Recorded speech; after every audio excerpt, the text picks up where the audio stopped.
Hello and welcome to the IYF Education, an initiative taken by the Indian Youth Foundation. तो guys आज हम पढ़ने वाले हैं एनसीईआरटी का चैप्टर नंबर 7 नियंत्रण एवं समन्वय का पार्ट 4। ठीक है, इस पार्ट में हम पढ़ेंगे पादप में नियंत्रण एवं समन्वय किस प्रकार होता है। ठीक है, तो चलिए शुरू करते हैं। तो पादप में नियंत्रण एवं समन्वय जो है बेसिकली मैंने शुरू में बताया था आपको कि दो तरह की गति होती है, एक होती है वृद्धि पर जो डिपेंड ना हो और एक वृद्धि पर डिपेंड हो।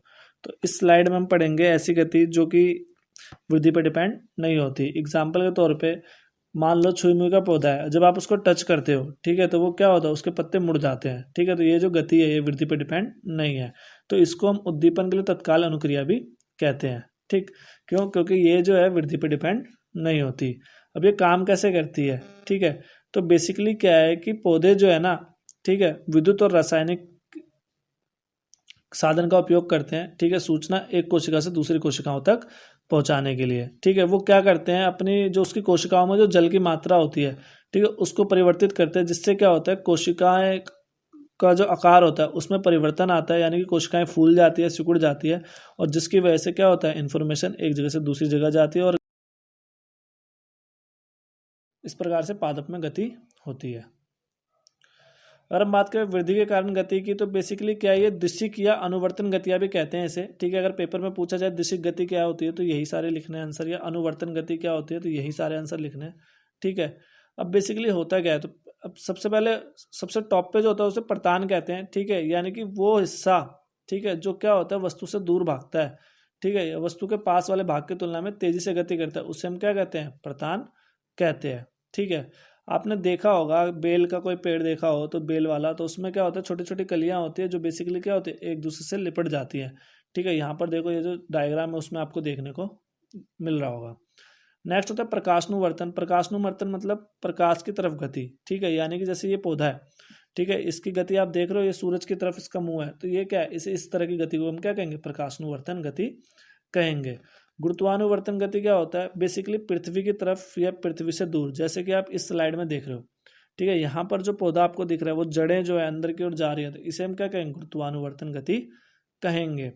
रसायनुवर्तन क्या होता है, रसायनुवर्तन होता है प्रागनली के अंदर अंडाशय की तरफ जो गति होती है ना, उसे हम क्या कहते हैं, रसायनुवर्तन कहते हैं, जैसे कि आप इस स्लाइड में देख रहे हो। उसके अलावा जलानुवर्तन क्या होता है, तो जड़ जब क्या होता है, अगर मान लो आपके घर में अगर कोई वो है गमला है, ठीक है, अगर आप मान लो यहाँ पे पौधा लगाते हो और रोज सिर्फ यहीं पे पानी डाल रहे हो और पानी यहाँ तक आ रहा है, तो आप कुछ दिन बाद देखोगे कि जो जड़ है, जो पेड़ है, उसकी जड़ें क्या है, यहाँ तक पहुंच चुकी होंगी।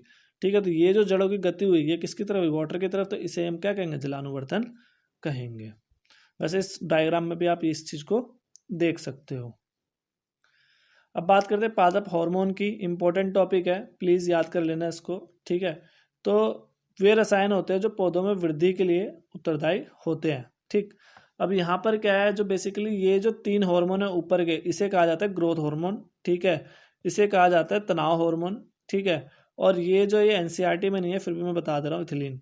ठीक, तो स्टार्ट करते हैं शुरू से। तो ऑक्सिन क्या होता है, ऑक्सिन का काम होता है कि भाई बेसिकली पौधों की लंबाई को वृद्धि करना। ठीक है, कैसे, तो ये जो पौधा आप देख रहे हो इसमें देखो कि अगर सामने से सनलाइट पड़ रही है तो इसके अंदर जो केमिकल होगा ये क्या होगा, पीछे की तरफ भागेगा, यानी सूरज से दूर, जिसकी वजह से पौधे में क्या होगा, ग्रोथ होगा, और इस तरह के ग्रोथ को हम क्या कहते हैं, इससे क्या होगा, पौधे की लंबाई बढ़ेगी, और इस तरह के ग्रोथ को कहते हैं प्रकाशनुवर्तन।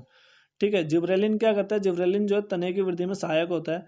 ठीक है, मान लो ये तना है और उसकी मोटाई जब बढ़ेगी तो वो किसकी वजह से बढ़ती है, जिब्रेलिन की वजह से बढ़ती है। साइटोकाइनिन क्या होता है, साइटोकाइनिन जो है कोशिका विभाजन में स्पीड लाता है। ठीक है, उसके अलावा क्या है, फल और बीज में पाया जाता है। ठीक है, आपने देखा होगा फल जो है काफ़ी तेजी से बढ़ते हैं, तो क्यों, क्योंकि उसके अंदर क्या पाया जाता है, साइटोकाइनिन पाया जाता है। एब्सिसिक अम्ल किसे कहते हैं, तो बेसिकली ये जो है ना ये उसकी ग्रोथ को स्लो करता है। क्यों करता है, जब मान लो पौधे को पानी की कमी हो या न्यूट्रिशन की कमी हो तो वो क्या करेगा, उसकी ग्रोथ को स्लो कर देगा, जिससे क्या हो कि पौधे में जो एनर्जी का यूटिलाइजेशन है, यानी कि जो उसकी ऊर्जा का यूज़ है वो धीरे धीरे क्या हो जाए, बहुत कम हो जाए। जैसे हमारी बॉडी, अगर हम व्रत में रहते हैं तब भी पूरे दिन भूखा रह जाते हैं तब भी हमारी बॉडी चल जाती है। क्यों, क्योंकि जो हमारी बॉडी के जो ऐसे फंक्शन जो इतने ज़रूरी नहीं होते तो हमारी बॉडी उसको क्या करती है, बंद कर देती है, स्लो कर देती है। तो वैसे ही पौधों के अंदर भी होता है, तो उसका काम वो करता कौन है, वो करता है एब्सिसिक अम्ल। ठीक है, इसीलिए इसे क्या कहा जाता है, तनाव हार्मोन भी कहा जाता है। बात करें इथिलीन की, तो इथिलीन क्या है कि बेसिकली ये जो फलों को पकने में काम आता है, ठीक है। आपने देखा होगा कि जैसे आम का सीजन आएगा गर्मियों में, तो आम जब बाजार में आते हैं तो वो कच्चे होते हैं, लेकिन फल वाला क्या करता है उसे एक दिन में पका देता है। क्यों? कि वो केमिकल यूज़ करता है। केमिकल क्या होता है, वो केमिकल से क्या करता है बेसिकली इथिलीन जो है ना उसको एक्टिव कर देता है, जिससे पौधा जो फल है वो इजीली क्या हो जाता है, ठीक है। उसके अलावा क्या है कि मादा पुष्पों में संख्या बढ़ाता है पुष्पों की, ठीक है। उसके अलावा क्या है, तनों को फूलने में सहायता करता है। तो गाइज ये चैप्टर हो गया हमारा यहाँ पे खत्म। गाइज ये हमारा इंडियन यूथ फाउंडेशन है, जिसके द्वारा हम ज़रूरतमंद लोगों की सहायता करते हैं। तो अगर आप भी इसमें अपना सहयोग देना चाहते हो तो प्लीज़ दें, तथा हमें सोशल मीडिया के ऊपर फॉलो करें, फेसबुक, इंस्टाग्राम और ट्विटर पर। So guys thank you for listening, please like, share and subscribe our channel.